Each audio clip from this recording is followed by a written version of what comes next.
கோகுலாஷ்டமி. கிருஷ்ண பரமாத்மா நம்மளுக்காக இந்த பூமியில வந்து அவதரிச்ச நாள் தான் கோகுலாஷ்டமி.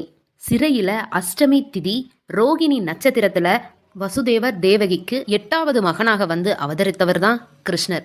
அவருக்கு முன்னாடி 7 குழந்தைகளை கம்சன் கொண்டுட்டான். இந்த குழந்தைய காப்பாற்றணும் அப்படின்றதுக்காக வாசுதேவர் ஒரு கூடையில குழந்தைய வச்சு எடுத்துட்டு போறாரு. சிறைச்சாலையோட கதவுகள் தானா திறந்து வழிவிடுது. கொஞ்ச தூரம் போறாரு. போற வழியில மழை விழுகுது. பகவான் மலையில நினைஞ்சிடக்கூடாது அப்படின்றதுக்காக 5 தலை நாகம் வந்து அவருக்கு கொடைபிடிக்குது.